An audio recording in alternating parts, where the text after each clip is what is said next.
M스토리 친구들 안녕하세요. 합격 예감, 자소서 작성법, 자사고 특목고를 위한 우리 자소서 작성 강의를 시작해 보겠습니다.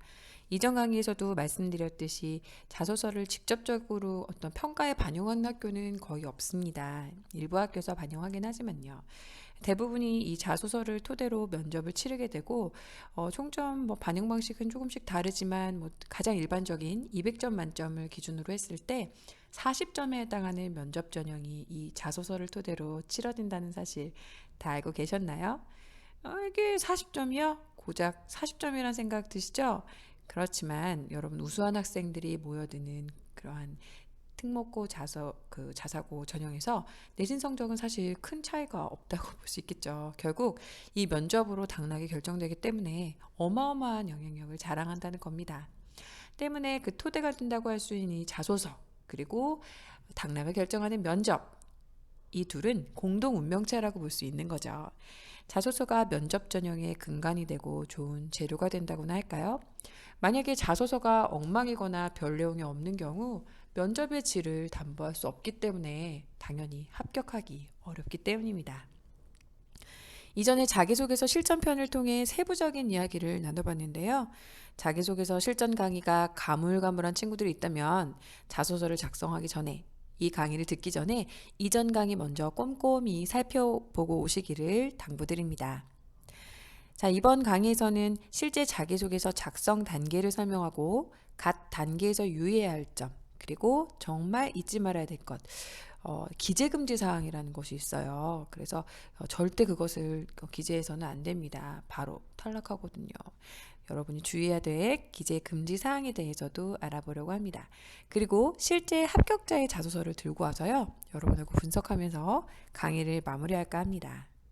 자, 이때 우리가 강의를 하다 보면은 여러분한테 당연히 와닿게 설명하기 위해서 부득이하게 어쩔 수 없이 예시를 제시할 수밖에 없는데요. 이때 명심해야 되는 사실은 예시는 예시일 뿐 빙의 돼서는 안 됩니다. 나도 모르는 사이에 부지의식간에 발자취를 따르는 경우가 있는데요. 예시는 참고만 하시고 작성 요령 배웠던 것 그리고 기재금지 사항 같은 유의 사항을 떠올리면서 결국은 나만의 이야기를 전달해야 된다는 사실. 결국 또 이 내용을 가지고 면접을 준비하고 또 면접을 치러야 하니까요. 그래서 직접 내가 겪고, 내가 고민하고, 내가 활동하고 공부한 내용이어야 다양한 면접 상황에 대응할 수 있다는 사실이 정말 중요합니다. 그래서 선생님이 여러분들의 자소서를 대신 작성해 줄 수 없는 이유가 되겠어요. 윤리적인 문제도 있지만 사실 면접이 정말 중요한데 여러분이 직접 한 것이 아니면 사실 면접 상황에서 압박 면접이 진행되거나 추가 질문이 나왔을 때 그것을 여러분 이겨낼 수 있는 친구는 없습니다. 직접 해야 된다는 것 잊지 마세요. 자, 자소서를 본격적으로 작성하기에 앞서서 마음을 새겨봤으면 좋겠어요. 어떤 마음이냐면요. 내가 어떤 마음가짐과 자세로 학교 생활을 해야 하는지, 그리고 어떤 인재로 비춰져야 하는지를요. 자, 여러분은 이미 지금 중학교 3학년 이미 한 학기가 지나간 상태고 또 2학기의 내용은 대부분이 생기부에 반영이 되지 않기 때문에 여러분과 저는 파이널에서 만났기 때문에 이것을 진작 전달하지 못한 부분 좀 아쉽지만 아쉬운 대로 이 내용을 새기면서 여러분이 했던 활동을 이런 패턴에 맞춰서 지금 제가 말씀드리는 그 인재상 세 개의 영역이 있거든요. 세 개의 그 유형이 있는데 거기에 잘 부합되게끔 잘 정리하고 그것을 최대한 표현할 수 있도록 노력하셨으면 좋겠습니다. 그러면 이거 이제 쓸모없나요? 라고 생각하실 필요는 없어요. 왜냐하면 이 부분은 비단 고입뿐만 아니라 모든 인재 선발 방식의 근간을 이루는 거거든요. 고입에 성공한 후에 여러분이 치르게 될 정말 중요한 대입 그리고 입사를 준비하는 순간까지요. 꼭 기억하세요. 자, 합격의 3대 법칙 세 가지 여러분들께 소개할게요. 자, 합격하는 학생들을 이렇게 선생님이 면면히 보면요. 그리고 여러 전문가들의 이야기를 종합해 보면 이런 특징들을 가지고 있어요. 첫 번째는 여러분 귀에 못이 박히도록 들었을 자기 주도성이라는 건데요. 자기 주도성이라는 것이 말은 많이 들어서 여러분들이 거의 반사적으로 남이 시키지 않아도 알아서 할 수 있는 능력이요 라고 말하는 거는 큰 어려움이 없을 겁니다. 남이 시키지 않아도 스스로 알아서 할 수 있는 능력을 보여줘야 된다는 겁니다. 이건 어렵게 생각할 필요는 없어요. 이것을 꼭 학업적인 것에만 국한할 필요도 없습니다. 여러분들이 일상생활이나 교우관계에 있어서, 가족관계에 있어서도 적용할 수 있고요. 이건 어떻게 보면 스스로 자신의 일을 알아서 하는 거니까 굉장히 성숙한 태도라고 볼 수 있잖아요. 이러한 성숙한 덕목은 어디에서나 드러나게 되어 있습니다. 심지어 면접장에서도요. 잠깐 보는 거지만 그 안에 여러분들의 이런 내용들이 충분히 어필될 수 있도록 자소서와 면접장에서의 태도 잘 견지하셔야겠죠. 뭐죠? 누가 시키지 않아도 스스로 했는가 반성해 보도록 하겠습니다. 앞으로 스스로 자기 주도적으로 생활하도록 노력하는 것도 잊지 마시고요. 자, 두 번째는 조금 표현이 어려운데 비판적 사유라고 정해봤어요. 자, 우리는 정말 수많은 정보들을 여러분들 겪으면 접하면서 살게 되잖아요.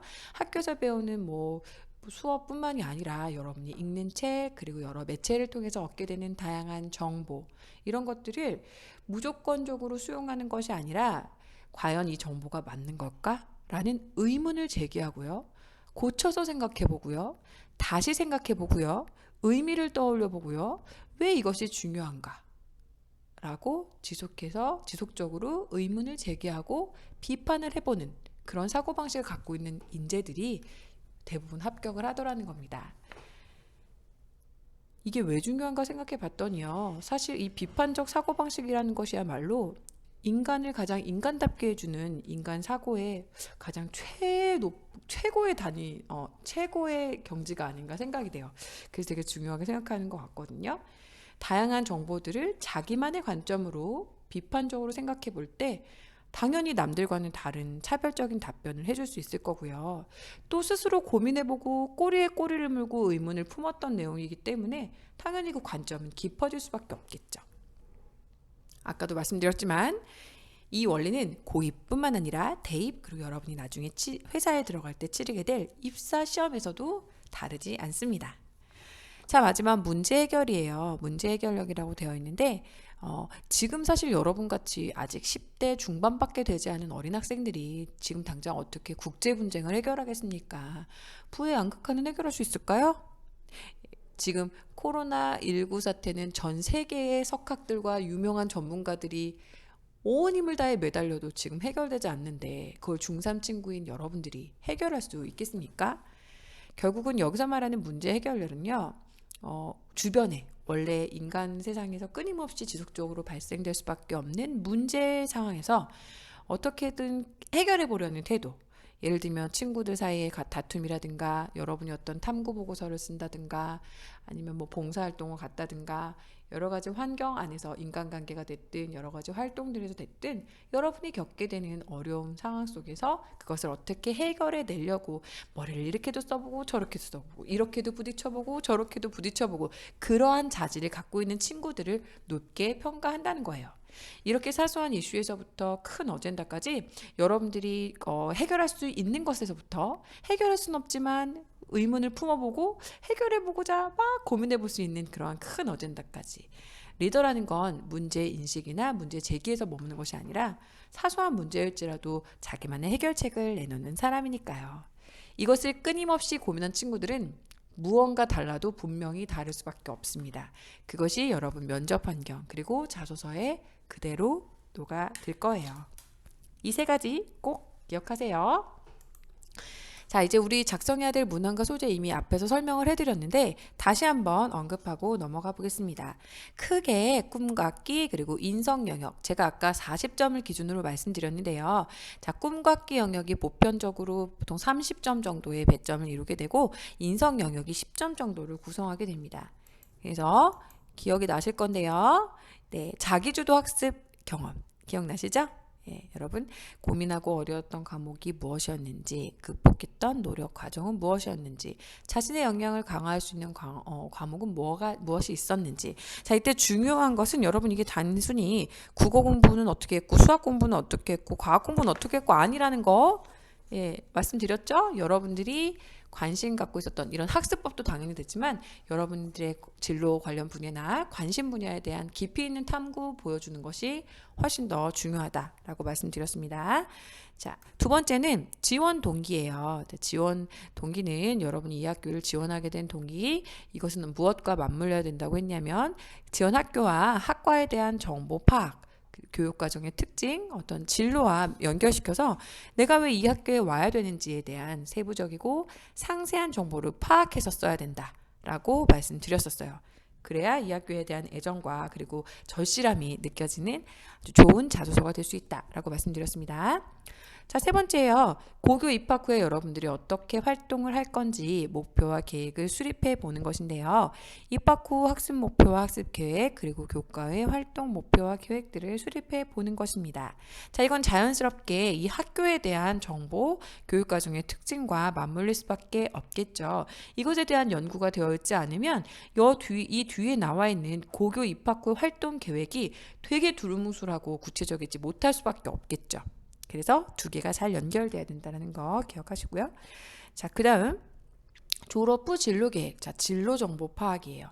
제가 대학에 가서 뭘 공부할 건지, 구체적으로 직업 활동으로 무엇 할 건지, 사회 기여 내용 이런 것들을 적으라고 그 이전 강의에서 설명을 해드렸는데 기억하실지 모르겠어요. 이때 이제 분량 선정이 되게 중요한데 일부 학교에서는 이 분량을 아예 지정을 해줍니다만 대부분의 학교는 그냥 합쳐서 1,500자 이렇게 되어 있거든요. 자, 이럴 때 여러분이 잊지 마셔야 되는 것은 지금 이 부분 있죠. 자기주도 학습 경험이 나머지들보다 중요하다라는 거예요. 그래서 이 세 개를 묶은 항목하고 비슷하거나 얘가 좀 더 강조돼야 됩니다. 더 양이 많아야 돼요. 왜냐하면 자, 여러분이 앞으로 아직 하지도 않은 계획들만 거창하게 나열하는 것이 면접관들, 그 입사관들에게는 그다지 그렇게 어필되잖아요. 왜냐하면 지금 할 수 있는 건 없고 지금 한 건 없는 거잖아요. 그래서 여러분이 이 과정을 통해서 미래의 여러분의 모습을 보여줘야 되는 것이지, 예, 이거는 없고 그냥 그 굉장히 뭐죠? 예, 앞으로의 그 거창한 계획만 있으면 오히려 굉장히 빈술에 요란한 그런 격이 될 수 있습니다. 그 부분 주의하시면 될 것 같아요. 자, 인성 영역이에요. 배려, 나눔, 협력, 타인 존중, 규칙 준수 등에서 인성에 큰 영향을 준 내용에 대해서 여러분이 작성하시는 부분입니다. 자, 세부 항목으로 나누긴 했지만 실제 고입 선발 현장에서 온 선생님 입장에서는 여러분이 보여줘야 하는 부분은 두 가지인 것 같아요. 결국은 첫째는 내가 이 학교에 오면은 잘 적응할 수 있는 학업 역량이 있어요. 저 여기 와서 잘할 수 있어요. 저 좋은 대학도 갈 수 있어요. 자, 그런데 제가 그거 어떻게 보여드릴 수 있냐면요. 이거 보세요. 저 이렇게 자기주도 학습 경험이 있어요.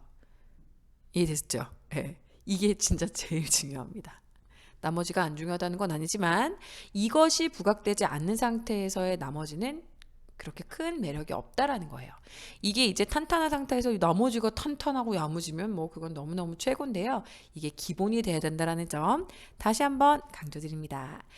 자, 이제 실제 작성 순서로 들어가 볼게요. 자, 여러분 이미 우리는 이제 그 앞부분에서 여러분들하고 기본적으로 분야별로 여러분 소재 이런 것들을 정리한 상태이기 때문에 여러분들은 지금 여기까지는 돼 있죠?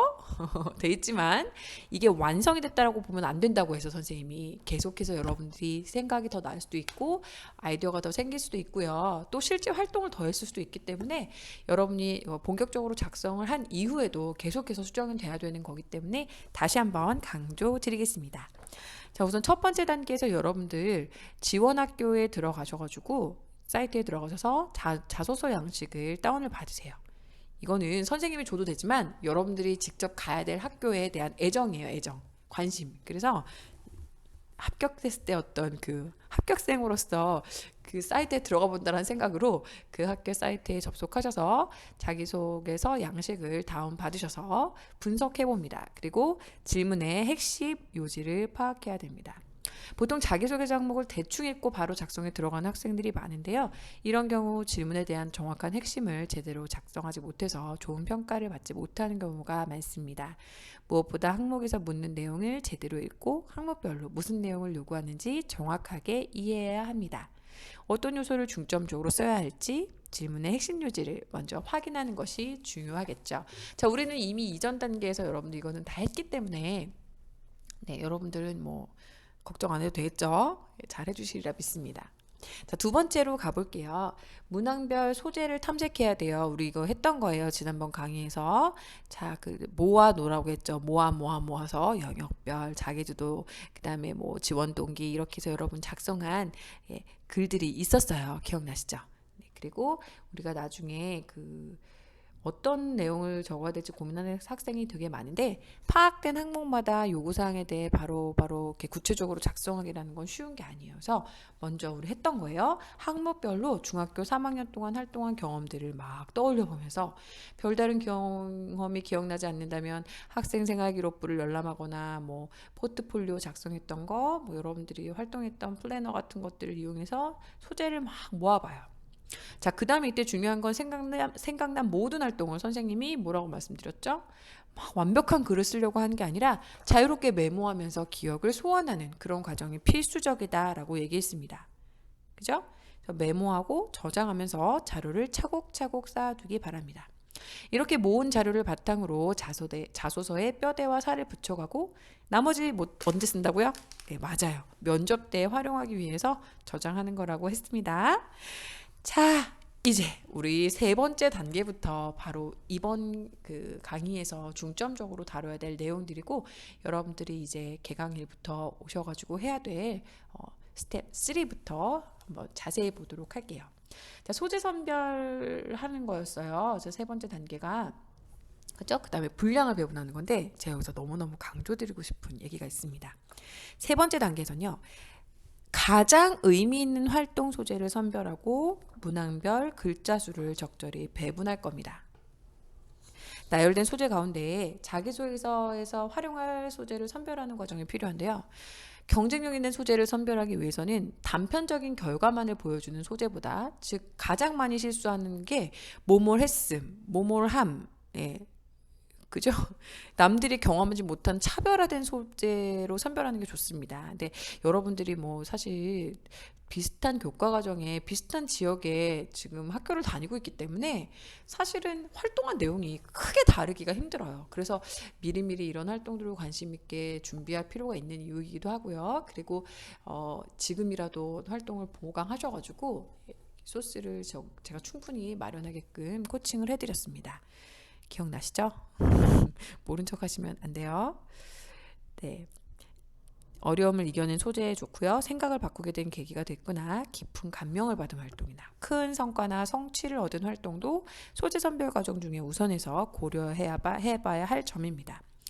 소재 선별에서는 나만의 차별화된 경쟁력이 있는 의미 있는 활동 소재를 찾는 게 중요해요. 그러니까 단순 나열을 정말 안 좋아해요. 그러니까 욕심이 생겨서 막 이것저것 쓰다 보면 단순 나열이 되는 경우가 있거든요. 그게 아니고요. 하나라도 여러분들이 정말 의미 있게 한 활동, 그래서 구체적인 근거를 다 들 수 있고 설득력 있게 전개할 수 있는, 결국은 아까 말씀드렸듯 저 이 학교에 와서 얼마든지 학업을 수행해갈 역량이 되는 애예요. 저 이렇게 자기 주도적으로 이런 활동들과 이런 공부들을 해온 사람이거든요. 라는 것이 면면이 다 드러나야 돼요. 그 부분 선생님이랑 또 코칭 시간에 또 열심히 말씀드리겠지만 여러분들이 작성하는 단계에서도 명심하셔야 됩니다. 자, 이제 적정량의 분량을 배분해 보는 게 좋겠는데요. 이전 강의에서 말씀드린 그 분량이 있었어요. 근데 이때 주의해야 될 게 있어요. 절대적인 게 아니에요. 그걸 절대적으로 할 거였으면 학교에서 아마 분량을 처음부터 나눠줬을 거예요.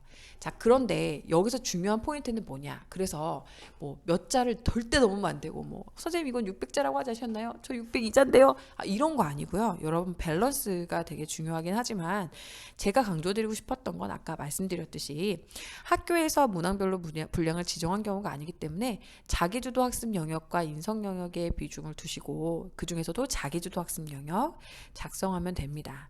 그래서 이따가 제가 뒤에서 실제 합격자의 자소서를 분석해 드릴 건데 일부러 제가 그 밸런스가 깨진 자소서를 가지고 왔어요. 그러니까 그거를 깨트렸다고 해서 절대 불합격이다.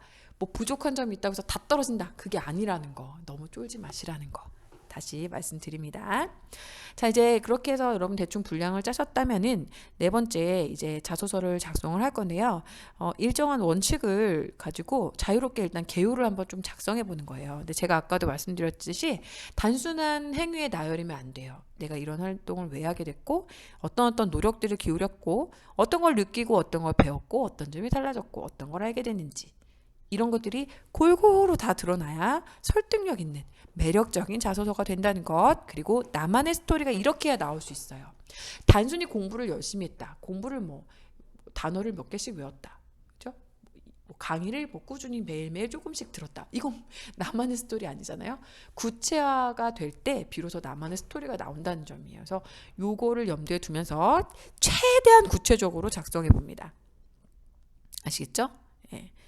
그냥 나중에 줄이면 되니까요. 글자 수 구애받지 말고 처음에는요. 구체적이고 자세하게 작성을 해서 그 안에서 다듬어가는 걸로 여러분 하도록 하겠습니다.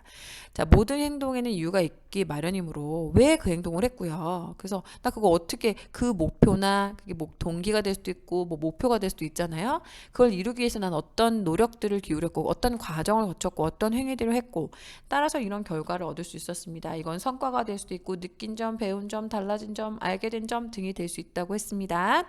자, 특정 활동에 대해 해당 순서에 따라 살을 붙여가면 작성 내용이 구체적이면서 차별적으로 기술될 수 있어요. 자, 우리가 이전 단계에서 여러분 제가 간략하게 여러분 소스별로 정리해놨던 그 부분 있죠? 그 중에서 의미 있는 소재를 3단계에서 선별하셨죠? 거기에 이렇게 동기, 행위, 결과를 기준으로 해서 살을 쭉 붙여보라는 말씀입니다. 아시겠죠? 자, 이렇게 해서 자소서를 작성한 다음에는요. 마지막 이게 중요해요. 첨삭 및 퇴고의 과정을 거치게 되는데요. 첨삭 후에 맞춤법 검사, 표절 검사를 통해 마무리합니다. 자, 그 다음에 여기서 진짜 표절 검사랑 맞춤법 검사만 하라는 얘기는 아니고요. 선생님이 수많은 학생들의 글을 이제 고등학교 학생들까지 포함해서 학교에 있을 때도 그랬고 논술 선생님을 할 때도 그랬고 국어 선생님을 할 때도 그랬고 이렇게 와서 입시 컨설팅을 할 때도 그렇고 정말 많은 글을 보면서 제가 너무 충격을 받은 사실은 너무 놀라운 사실은 아이들이 자기가 쓴 글을 다시 안 보는 경우가 되게 많다는 거예요. 물론 차마 못 봐주겠을 수도 있고 너무 지겨울 수도 있고 그건 너무너무 놀라운 일이에요, 여러분. 절대 안 됩니다. 맞춤법 표절 검사 당연히 중요한데 이건 정말 파이널이고 그 전에 여러분이 하셔야 되는 것. 내가 이루고자 하는 목표에 맞는 행위를 내가 하고 있는가. 그죠? 다시 말해서 내가 이렇게 쓰면 붙을 수 있는가를 확인해야 될 거 아니에요. 그죠? 그래서 항목에서 묻고자 하는 내용이 성격이 다른 것은 혹시 없는지, 중복된 표현은 없는지, 내용은 정말 구체적이고 일관성 있게 작성되고 있는지, 글자 수 안에서 제한에 맞춰서 지속적으로 반복하고 수정하는 과정을 많이 거쳐야 됩니다. 우리가 일찍 시작하는 게 유리한 이유도 바로 그런 것 때문이에요. 자, 이제 마지막으로 여러분 각 학교 전형 요강이나 자소서 형식을 찾아보다 보면 다 나오는 내용이지만 감점 사안이기 때문에 이건 그냥 감점이라고 보기보단 탈락이라고 봐야 되는 기재금지 사항에 대해서 함께 알아보도록 하겠습니다. 자, 기재금지 사항에는 이제 여러 가지들이 있는데요. 선생님이 이제 크게 성격적으로 봤을 때 학업 역량에 대한 것과 신상 정보에 대한 기재금지 사항으로 나눠볼 수가 있겠더라고요. 자, 첫 번째, 두 번째, 세 번째, 네 번째. 자, 이렇게 하나, 둘, 셋, 넷, 다섯, 여섯 가지 대표적인 기재금지 사항들이 나와 있는데요. 학업 역량 1번, 2번, 3번, 4번 요 내용들은요. 많은 아이들이 유혹을 느끼는 부분이에요. 왜요? 너무 신나거든요. 점수 토플, 토익, 탭스, 테스트, 어떡하죠? 여러분 이런 것들 각종 어학 인증 시험, 그다음에 능력 시험 같은 거 얼마나 준비하기 어려우세요. 얼마나 자랑하고 싶어요. 그죠? 또 교내 입상 실적 및 외부 활동, 올림피아드, 교내외 각종 대회 입상 실적. 요 주의하셔야 돼요. 교내도 마찬가지입니다. 자소서에 막 자랑하시면 안 돼요. 영재교육원 교육 및 수료 여부 같은 누가 봐도 자랑하고 싶은 내용, 그죠? 그다음에 교과 성적 관련 내용. 그 다음에 사설기관 주간활동, 학교에서 주관하지 않는 어떤 뭐 사설학원이나 기관에서 추진한 교과활동, 뭐 모든 프로젝트 활동이나 탐구활동이나 소논문 쓰기 내용이라든가 여러 가지 강연활동이라든가 이런 것들이 학교에서 주관한 것들이 아닌 것에는 사실 여러분 함부로 쓰시면 안 돼요. 그래서 이거는 반드시 첨삭 과정에서 확인이 돼야 되는 부분입니다. 많은 아이들이 유혹을 느끼는 부분이에요. 성적이 몇 점에서 몇 점이 되었다, 얼마나 올랐다 이런 것들은 기재하지 않습니다. 주로 공부 좀 하는 학생들이 다 내세우고 싶은 스펙이잖아요. 그죠? 이렇게 기록이 불가라면 너무 허무하시겠죠. 입시에 전혀 쓸모가 없다라면 이건 난 뭘 한 건가요? 라고 싶으시겠죠. 그건 또 아니에요. 그러니까 자기소개서에는 이 내용을 직접적으로 언급하는 것은 지금 금지되어 있지만 이건 가능해요. 준비 과정에서 이루어진 활동이나 노력들은 작성할 수 있습니다. 어떤 걸 빼시면 되냐면 이런 영재교육원 이런 게 아니라 거기서 한 활동 프로젝트가 있잖아요. 그죠? 예.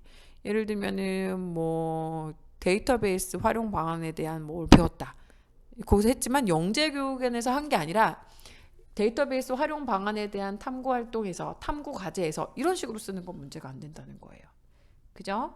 그래서 예를 들어서 영재교육원에서 어떤 산출물을 만들고 어떤 실험을 해봤다면 중요한 건 그게 나는 영재교육원이라는 걸 너무 자랑하고 싶겠지만 사실 영재교육원에서 했다는 사실이 중요한 것이 아니라 그 활동이 구체적으로 무엇이고 그 활동을 통해서 어떤 역량을 드러냈는지 보여주면 되는 거거든요.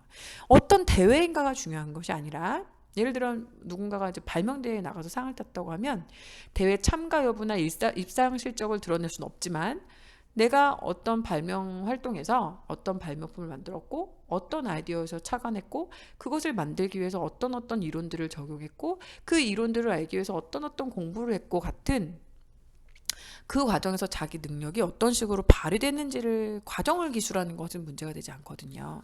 그러니까 이런 명칭들이 들어가면 안 되는 거예요. 여기서 했던 걸로 안 하면 되는 거예요. 하지만 여기서 했던 활동들이 차관이 돼서 여러분들의 어떤 능력을 보여주는 데 활용하는 것은 충분히 가능하다. 예, 그거는 그런 식으로 활용하시면 되겠습니다. 자, 그 다음에 이제 신상 정보에 관련된 불가능한 기재사항입니다. 자, 개인 인적사항 쓰시면 안 돼요. 본인임을 알 수 있는 이름, 출신 중학교.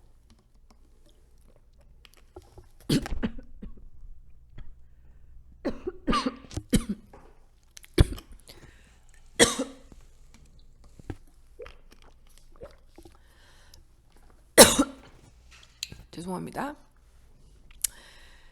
배경 및 환경이 암시되는 내용이에요. 부모 및 친인척의 사회 경제적 지위, 직장명, 직위, 소득 수준, 고비용의 취미 활동 등을 암시하는 내용은 불가능합니다. 예를 들어 볼게요. 중학교 1학년 때 토익 시험 B 안 돼. B 안 돼요. 자, 이거 안 돼요. B 모모대학 물리학과 교수인 아버지 영향 안 돼요. 자, 땡땡 방송반 학교 이름 쓰시면 안 됩니다. 자, 그 다음에 수학 공부 열심히 해서 수학 인증시험 B 전국 단위 대회 B 다 안 되죠. 자, 이거 B 다 안 됩니다. 이런 거 안 된다는 거 아시겠죠? 네. 자, 작성의 기본 원칙 배워볼게요. 여러분 이제 앞에서 사실 선생님이 이제 파트별로 설명을 하면서 그 내용들이 종합됐다라고 보시면 됩니다. 자, 첫 번째 구체적 표현을 써라. 이건 뭐 너무너무 계속 강조했던 부분이에요. 기억나죠? 왜 그런 활동을 하게 됐고 이유, 어떤 과정을 거쳤고 어떤 효과를 갖고 왔는가. 앞에서도 언급했지만 조금씩 표현이 다를 뿐이지 다 같은 내용입니다.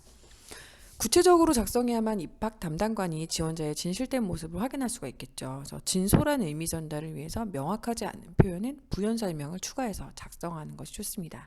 활동하게 된 근거, 그리고 과정, 그리고 결과 등을 자세히 작성하세요. 솔직히 구체적이지 않다는 건 특별히 무언가 없기 때문인 경우가 대부분이죠. 예, 여러분 인정하시죠?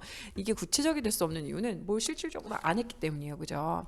그래서 그것을 입학사정관들이, 입학 담당관들이 그걸 모를 리가 없거든요. 그러니까 여러분 실제로 제대로 된 활동을 하는 것이 가장 사실 중요하긴 합니다. 두 번째 별표 치실까요? 저는 이게 너무 중요합니다. 많은 친구들이 이 부분에서 실수를 해요. 그래서 입학 담당관은 이렇게 그냥 단순한 행동의 나열, 활동의 단순한 나열은 여러분들을 평가하는데 어떤 근거가 될 수 없기 때문에 장황한 나열보다는 가장 의미 있는 핵심 내용에 대해서 깊이 있게 구체적으로 작성하라고 저는 강조드리고 싶습니다. 가치관이나 생각, 뭐 삶의 변화에 영향을 줄 만큼 의미 있는 활동이면 정말 좋겠고, 이게 없다면 적어도 여러분이 배우거나 느낀 점이 있거나 아니면 여러분들이 큰 의미를 가지고 시작한 활동들 중심으로 기술하는 것이 중요합니다. 많은 친구들이 많은 것을 보여주기 위해서 이거 선생님 너무 조금인 거 아니에요? 내지는 이것도 말하고 싶고 저것도 말하고 싶어요. 이것저것 쓰다가 결국 아무것도 보여주지 못하는 경우가 많아요. 그리고 또 중요한 것, 이루지 못한 미래의 계획보다는 여러분이 직접 겪고 부딪히고 고민하고 실제 이룬 성과를 구체적으로 보여줌으로써 미래의 역량을 여러분들이 보여줘야 된다는 사실 잊지 마세요. 세 번째, 배우고 느낀 점을 표현하는 게 중요해요. 많은 친구들이 이걸 어려워합니다, 사실. 그래서 활동 과정만 단순히 기술하는 경우가 많아요. 그죠? 그래서 다양한 활동을 한 사실만으로는 여러분들의 생각, 사실 이게 중요한 거거든요. 얘가 얼마나 깊이 있게 사고하고 아까 말씀드렸던 비판적 사유를 하고 문제를 해결하려는 의지가 있는가, 태도가 있는가, 그걸 나타내고 싶고 생각이 깊어가는 과정, 성장해가는 과정을 보고 싶은 건데 경험 중심의 일화, 에피소드 위주로 느낀 점이나 변화된 모습을 그래서 작성해야 돼요. 예. 그렇죠? 앞으로 발전상을 보여줄 수 있도록 배우고 느낀 부분, 내가 어떻게 달라졌는지, 어떤 것을 깨닫게 됐는지, 어떻게 무엇을 느꼈는지에 대한 것이 나와줘야 발전상 이 단계를 뛰어넘어 다음 단계로 갈 수 있는 어떤 역량을 보여주는 거라고 볼 수 있겠죠. 이거 중요해요, 이거. 명확한 근거를 제시하는 게 좋습니다. 입학 담당관은 활동에 대한 근거를 제대로 제시했을 때 그 내용을 신뢰할 수밖에 없겠죠. 되게 좋아요. 저 되게 훌륭한 애예요. 여러분 이거 물건 파는 거랑 똑같아요, 여러분. 그죠? 뭐 그게 이미지 메이킹 물론 뭐 신비주의 이런 것도 있지만 요즘엔 상품 설명을 되게 자세하게 하는 편이잖아요. 또 인터넷 그런 그 쇼핑이 유행을 하면서 예, 그럴 때 여러분 근거도 없이 얘 진짜 좋아요. 예, 뭐 예를 들면 선풍기를 판다 그랬을 때 선풍기 같은 것도 기존 선풍기와 달라요. 그럼 뭐가 다른지 설명해야 되잖아요. 모터 방식이 다른지, 날개 회전 방식이 다른지. 그죠? 그러니까 똑같습니다. 그래서 여러분들이 뭐 상품은 아니지만 어쨌든 매력을 어필해야 되는 입장이니까 단순히 설명만 해서는 안 됩니다. 자신의 장점을 설득한다는 생각으로 근거를 명확히 작성하도록 하세요. 어떤 사실을 말할 때도 주장을 뒷받침할 이유와 근거를 작성하는 것처럼요. 자, 이제 마지막입니다. 차별화된 개성을 담긴 내용을 써라. 자, 비록 평범한 소재라 대부분 평범한 소재일 수밖에 없어요. 그쵸? 그럴 때 생각하고 느끼는 점이라도 차별화를 둬라. 이게 되게 중요한 포인트인 게 뭐냐면요, 여러분. 여러분이 똑같이 예를 들면 동아리 활동을 해요. 그럼 동아리 활동에서 하는 내용이 되게 비슷할 거란 말이에요. 비슷한 동아리면. 근데 거기서 내가 저 사람하고 다를 수 있는 건 뭐밖에 없어요. 행동, 그죠? 예를 들면 실험을 했다. 그럼 실험의 과정은 다 똑같잖아요, 거의. 크게 다를 수 없죠. 뭐가 달라요? 그 다음에 느낀 점, 그리고 추가적인 활동, 후속 조치. 이런 건 사람마다 다 다를 수 있잖아요. 이런 것들에 대한 차별화라도 꾀해야 된다. 그죠? 평범한 소재만으로 지원자의 우수성을 평하기는 어려워요. 근데 대부분은 평범한 경험을 했기 때문에 고민하거든요. 평범한 경험도 구체화하고 그 다음에 마지막에 생각과 배운 점을 보여줄 수 있으면 그것은 나만의 스토리가 되는 겁니다. 자, 어때요, 여러분? 제가 여태까지 설명한 내용들을 토대로 해서 첨삭 사례 2개 지금 보여드리려고 해요. 자, 왼쪽에 이제 여러분도 처음에 저한테 이제 가지고 오실 때 첫 번째 여러분들이 이제 작성을 해 오실 거예요. 그럼 제가 거기에 대해서 이렇게 코멘트를 달겠죠. 코멘트를 달아서 이런 부분은 이렇게 고쳤으면 좋겠어 해서 여러분들이랑 몇 차례 거쳐서 아마 피드백을 주고받지 않을까 싶어요. 자, 어떻게 달라졌는지 확인해 보겠습니다. 자, 여기 보시면 그 첫 번째, 본인이 스스로 학습 계획을 세우고 학습해온 과정과 그 과정에서 느꼈던 점, 즉 자기주도 학습 영역에 대한 문제였어요. 2학년 때 위안부 다큐멘터리를 보고 큰 충격을 받았대요. 위안부에 관심을 가지게 되었다. 자, 이렇게 자기의 관심사를 구체화하는 거 아주 좋죠. 이러한 사회 문제에 청소년이 관심을 가져야 한다는 생각이 들어. 위안부 문제를 홍보하는 다양한 활동. 자, 선생님 여기다 밑줄 치고 싶어요. 다양한 활동이요. 다양한 활동. 그게 뭔데요? 그게 뭔데요? 그죠? 어. 자, 여기 다양한 활동 어디 있나요? 예. 아이고, 넘어갔네요. 다양한 활동에 임했고라고 돼 있거든요. 문제의식을 키울 수 있었다. 자, 여러분이 스스로 여러분이 이제 입학 담당관이라고 생각을 하시고 어떤 의문이 드는지 생각해 보세요. 홍보 활동을 통해 여러 언론인과 연락을 주고받았는데 이 과정에서 사회 문제를 아는 일의 중요성, 자, 사회 문제를 아는 일의 중요성, 이러한 깨달음을 바탕으로 언론인이 되기로 다짐했다. 이후 사회 문제에 관심을 가지고 자, 꾸준히 노력하고 있다. 자, 보시겠습니다. 자, 일단 좋아요. 뭐 위안부에 대해서 관심을 갖게 된 학생이네요. 자, 그런데 자, 보세요. 다양한 활동이 어떤 활동인지 첫 번째 의문 드시죠? 문제의식을 어떻게 키웠는지 how to 그죠? 사회 문제라는 일이 왜 중요한지 없죠? 언론인이 되기 이런 깨달음 무슨 깨달음 깨달음이 굉장히 얕죠. 굉장히 얕죠. 매력적인 학생 아니죠? 꾸준히 노력하는데 무슨 노력하는데?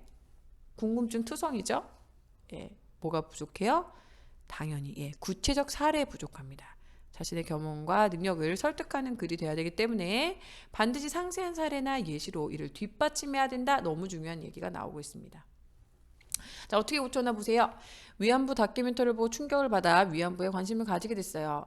위안부 문제에 우리 학교 학생들의 관심을 유도하기 위해 자, 뭐예요? 구체적이죠. 2주간 학생 자치회 부원으로서 교문 앞 위안부 홍보 캠페인이라는 구체적 활동을 했어요. 그죠? 맞아요. 자, 캠페인 후 이를 세계에 적극적으로 알리고 싶어서 세계신문협회 소속 언론인에게 위안부를 알리는 메일. 자, 보세요. 다양한 활동.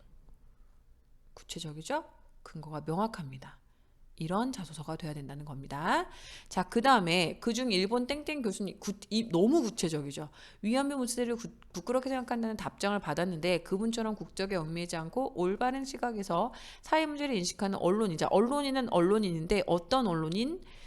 이렇게 올바른 시각에서 국적에 얽매이지 않고 올바른 시각에서 사회 문제를 인식하는 언론인의 구체적 사례, 사회 문제를 아는 일의 중요성에 대한 구체적 사례가 나왔죠. 위안부 학살 영상을 통해 심각성을 깨닫고 이를 알리기 위해 힘쓰셨다는 교수님께 감사 인사를 드리면서 행동하는 지성의 즐거움을 느낄 수 있었다. 깨달음. 그 다음에 꾸준히 노력이 뭐예요? 이거. 아침마다 인터넷 기사를 보는 습관을 들이고 있는 거죠. 어때요? 확 달라졌죠? 자, 두 번째 첨삭 사례 보겠습니다. 이제 여러분도 할 수 있을 것 같아요. 본인의 인성, 뭐 배려, 나눔, 협력, 타인 존중, 규칙 등수 같은 것들을 위해서 나타낼 수 있는 개인적 경험 및 이를 통해 배우고 느낀 점을 구체적으로 기술하십시오. 그랬습니다. 2학년 때 수업에 집중을 가장 못하는 반으로 시작했던 것이 기억에 남습니다. 공부보다 노는 것에 더욱 흥미를 느끼는 친구들의 집중력을 끌어올리기가 힘들었습니다. 학급 대표였네요.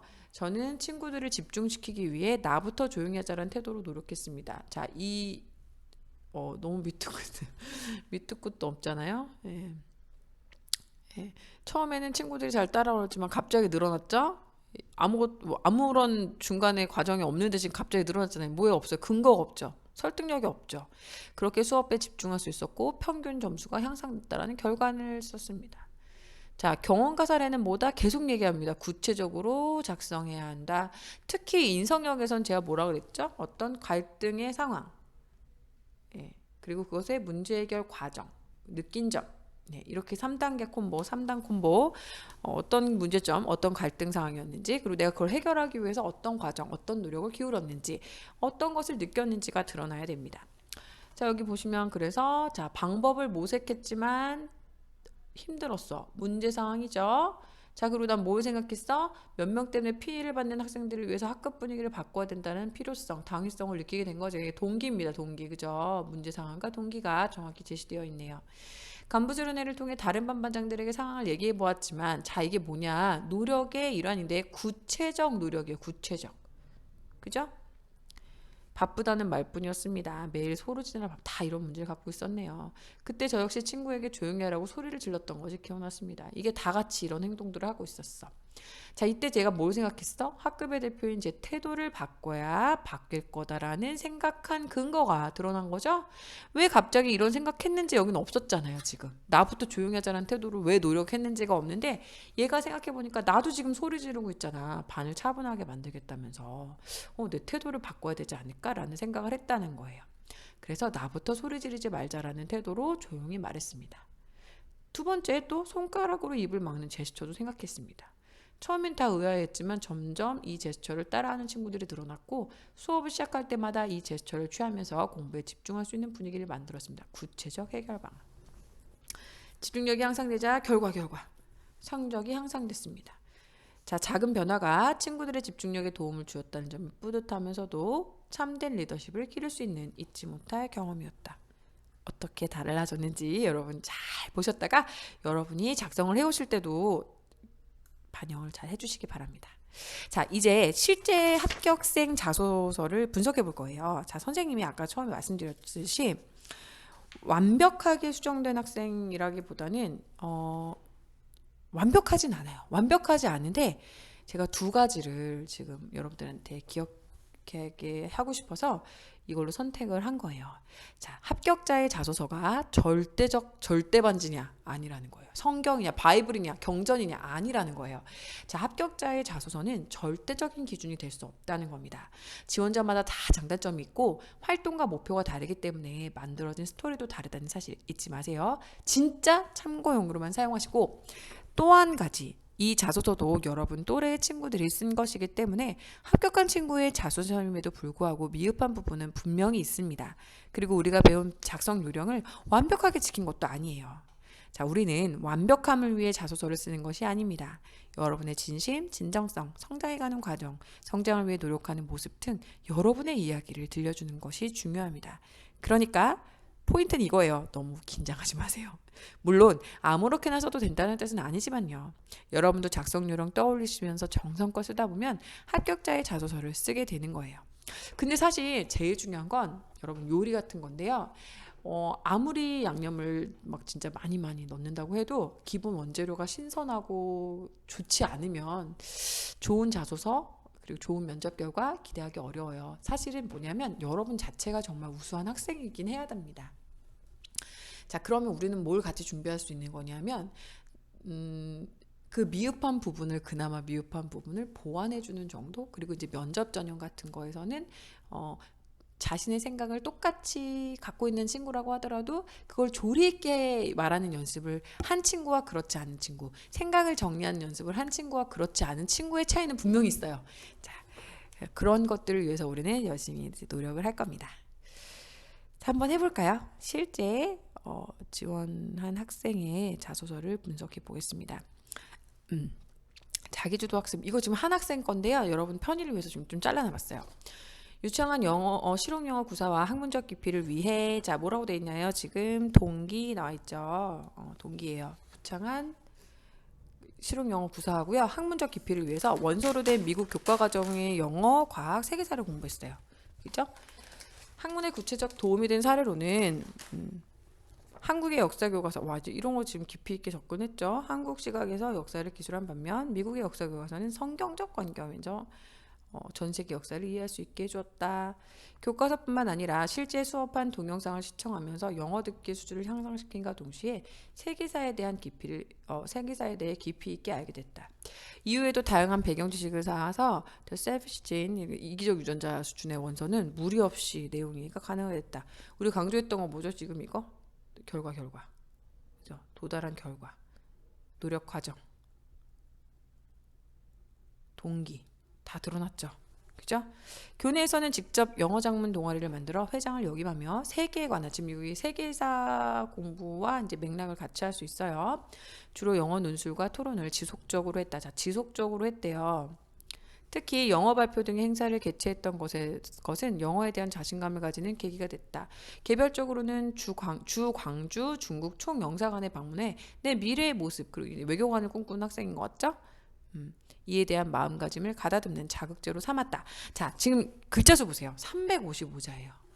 선생님 무슨 말 하려는지 알겠죠? 자, 이 친구는요, 아주 다부진 친구 같아요. 동기, 그리고 노력 과정, 그리고 배운 점 모두 드러나 있어요. 그죠? 그죠?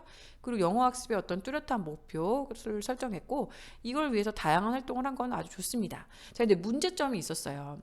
도입부가 그 동기 부분이요. 좀 참신성도 부족하고 구체성도 좀 떨어졌던 거.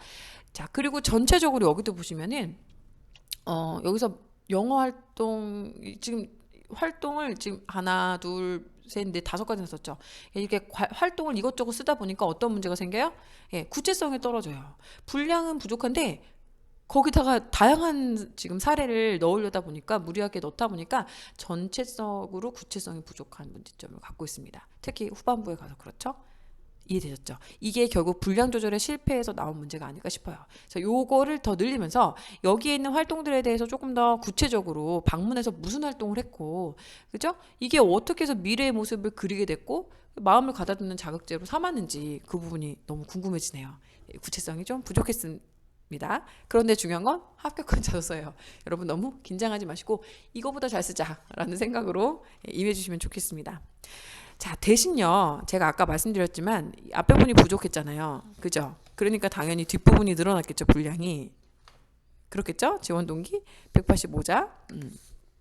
그리고 넘어가 보면 입학 후 학업 계획에 380자 썼어요. 졸업 후 진로 계획도 이미 266자나 썼고요. 그래서 이 친구 같은 경우는 그래서 자연스럽게 이 입학 후 학업 계획이나 뭐 이거는 너무너무 잘 썼어요. 잘 썼는데 중요한 거는 밸런스가 좀 맞지 않았죠. 그렇지만 이 뒷부분에서 이 친구가 뭐 허무맹랑한 얘기를 하거나 단순한 포부에 지나지 않은 그런 내용이 아니라는 인상을 줘서 합격을 한 것 같긴 한데 그 부분이 좀 아쉬웠습니다. 자, 지원 동기 볼게요. 자, 선생님이 여러분한테도 계속 강조했지만 외교관이라고 다 외교관 같은 외교관이면 안 되고 자기의 분야를 설정하는 게 좋다라고 얘기했어요. 이 친구는 인권 분야 외교관이에요. 이게 실제로 뭐 자기대로 되진 않아요. 그렇긴 하지만 여러분들이 관심 있는 분야를 설정하는 것은 도움이 된다. 그래서 차회 취약 계층 중 분쟁 속에 고통받고 있는 아동의 인권과 관련된 국제적 규범을 강화시키고 싶대요.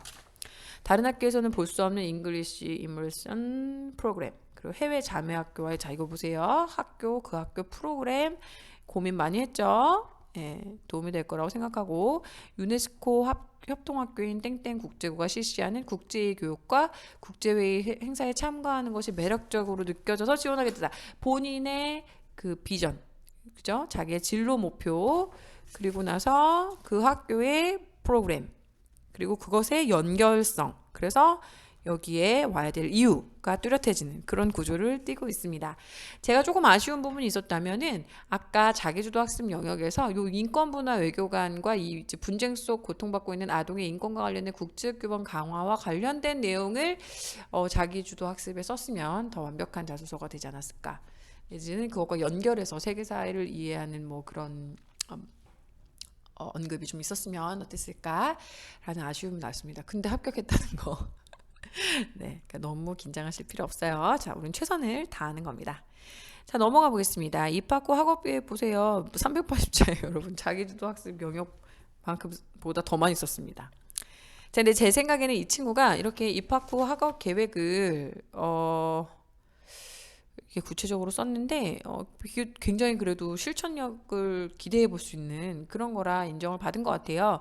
학생으로서 저 이거 되게 칭찬해 주고 싶어요. 이게 두 가지거든요. 이런 게 두 가지씩. 예. 자신이 소신을 정확히 앞부분에서 밝히고 있습니다. 학생으로서 가장 기본으로 해야 될 일은 교과목 학습과 학생부 관리라고 생각한대요. 이런 두 가지씩. 교과목 학습은 그래서 이렇게 그룹 스터디 하면서 이렇게 할 거고요. 그 다음에 학생부 관리는 이런 식으로 할 거래요. 여기 또 학교의 프로그램에 대해서 굉장히 세밀하게 공부했다는 거 알 수 있죠? 그죠? 뭐 이런 과정도 있고요. 에세이를 꾸준히 작성해서 이렇게 할 거고 이런 것도 해볼 거래요 라고 되어 있습니다. 제 생각에는 이 친구 같은 경우는 이제 자기주도보다도 이걸 더 많이 썼는데 이게 이제 학교의 프로그램에 대해서 굉장히 잘 이해하고 있고 그것을 연결시켜서 구체적으로 작성을 함으로써 마치 정말 이렇게 실천을 할 것만 같은 그런 신뢰도를 줘서 인정을 받은 부분이 있는 것 같네요. 하지만 제가 만약에 첨삭을 한다고 한다면 전 이 부분을 줄이고 자기주도 학습 쪽으로 더 힘을 실어줄 것 같습니다. 자, 졸업 후 진로 계획입니다. 스탠포드 갈 건가 봐요. 예, 전공하는 것이 나의 진로 계획의 첫 단계래. 근데 전 또 이 친구 칭찬을 해주고 싶은 이유는 자 주관식 구성인 게 매우 매력적이에요. 그래서 본인의 소신을 굉장히 뚜렷하게 밝히고 있어서 아주 다부진 인상을 주고 있습니다. 국제법에 관한 폭넓은 지식을 지닌 국제 변호사 자격증 소지한 외교관. 아동권리위원회 CRC에 들어갈 것이다. 왜냐하면 아무래도 변호사 자격증을 가지고 있으면 직접 자기가 법을 다룰 수 있기 때문에 더 유리한 면이 있겠죠. 그래서 이슬람 국가의 노동 착취, 납치, 성매매, 소년병 등의 문제에 대해서 해결책을 제시하고 북한의 아동 복지에 관한 외교적 제안을 해서 북한과의 외교에 영향을 주고 싶대요. 이 친구 되게 구체적이죠. 진로 정보가 굉장히 구체적으로 활용되어 있다는 점에서 높은 점수를 받은 것 같습니다. 자, 인성 여격은 상대적으로 조금 아쉬웠어요. 예, 뭐 이것도 역시 분량이 부족한 부분에서 온 거일 수 있고요. 이거 뭐 갈등 상황 해결 방안을 선택한 이유, 그다음에 해결 과정의 구체성이 전체적으로 다 부족했습니다. 자유학기제 기간에 뮤지컬 조연출을 했거든요. 화합을 조성하는 게 얼마나 어려운지를 알게 됐대요. 전체적으로 이 친구는 전체적으로 두 과식을 잘 지키고 있다는 점은 매력적입니다. 자, 뮤지컬 준비 기간에 적극적인 친구들은 의견을 고집하고 소극적인 친구들은 책임을 회피해서 다툼이 많았다. 자, 이게 뭐예요? 문제 상황이죠? 문제 상황, 갈등 상황이에요.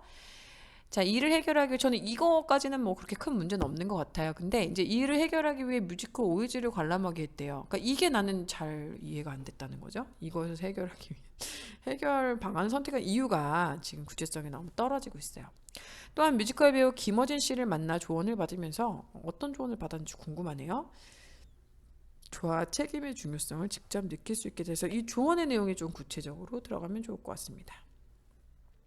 이를 계기로 갑자기 그래서 설득력이 없죠. 내가 읽어봐도 지금 여러분이 읽어봐도 그렇지 않나요? 갑자기 적극적인 친구들은 작은 배역에도 갑자기 만족하게 됐어. 소극적인 친구들은 사소한 것에도 책임감을 가지게 됐대. 조화 책임감. 요게 어떤 조언인지가 이제 밝혀지면 요게 탁탁 매듭이 지어지면서 마무리가 되면서 이제 연결이 되면서 매력적인 자소서가 됐을 것 같은데 의견을 조율하는 방법, 사람을 대하는 방법 등 외교적 제안에 어떻게 해나가면 좋을지를 알게 됐다. 이거를 자기 진로 방향에 연결한 건 매우 좋은데 사실 이게 어떻게 그런 건지에 대한 근거는 좀 미흡해요. 맞죠? 자, 이렇게 해서 우리가 지금 마무리를 해봤습니다. 여러분 어떠셨어요? 제가 말씀드렸던 부분 있죠? 여러분이 어떤 학생이어야 되는지, 그리고 자, 여러분이 실제 여러분 합격생의 자소서를 보여드리면서 완벽하진 않지만 그래도 합격했다라는 거 너무 긴장하지 마시라는 얘기 하나랑, 그다음에 이것과 똑같이 쓰는 거 아니라는 거, 여러 다양한 사례들은 그저 사례일 뿐, 여러분 참고만 하시고요. 여러분의 이야기 작성 요령과 그리고 기재금지 사항 등 살펴보면서 꼼꼼히 마무리하시기 바랍니다. 긴 시간 수고 많으셨어요.